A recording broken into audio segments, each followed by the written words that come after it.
బుల్లితెరపై star రేంజ్లో మరి మంచి పాపులారిటీని తెచ్చుకుంది జబర్దస్త్ కామెడీ షో. వీకెండ్ అయితే చాలు బాగా దీని గురించి చర్చించేస్తారు. కానీ వీక్ డేస్లోని ఈ ఫన్ ఉండడంతో రిపీటెడ్ మోడ్లో చూసి మరీ ఎంజాయ్ చేస్తున్నారు. వారానికి 2 రోజుల పాటు జబర్దస్త్, ఎక్స్ట్రా జబర్దస్త్ అని వచ్చే ఈ షోలో రూమర్స్ కూడా బాగానే ఎక్కువ వినిపిస్తాయి. ముఖ్యంగా యూట్యూబ్ స్టార్స్ అయిన సుడిగాలి సుధీర్ అండ్ రష్మి, హైపర్ ఆది అండ్ అనసూయ వీళ్ళ మధ్యన అయితే కెమిస్ట్రీ ఓ రేంజ్లో ఉంటుంది. కానీ వీటి వెనుక అసలు నిజాలని చెప్పాడు మరి ఆది టీమ్మేట్ అయినటువంటి రైజింగ్ రాజు రీసెంట్గా ఒక యూట్యూబ్ ఛానల్కి ఇచ్చిన ఇంటర్వ్యూలో వీళ్ళిద్దరి మధ్య, అలాగే ఈ 2 కపుల్స్ మధ్య ఉన్నటువంటి అసలు రిలేషన్ని బయటపెట్టారు.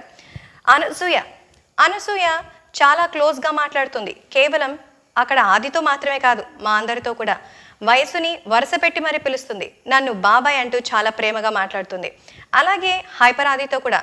మొదట్లో హైపర్ ఆది తనపై వేసిన పంచులు బాగా వర్కౌట్ అవడంతో ఆ స్క్రిప్ట్ బేస్ మీదకే నిర్వాహకులు చేయమని అడిగేవారు. దాంతో అలా ఫాలో అవుతున్నారు.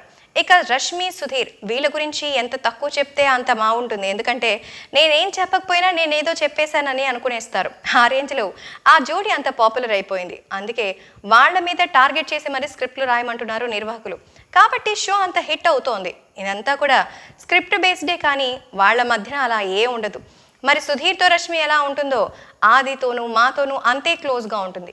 కేవలం అక్కడ సీన్స్ వచ్చినప్పుడు మాత్రమే వాళ్ళ అలా రిలేషన్ ఉన్నట్టు నటిస్తారు. అంతేకాని తెర వెనుక మాత్రం ఏమీ జరగదు. స్క్రీన్ ముందు కనిపించేది నటనే అంటూ రైజింగ్ రాజు తన అభిప్రాయాన్ని తెలియజేశారు.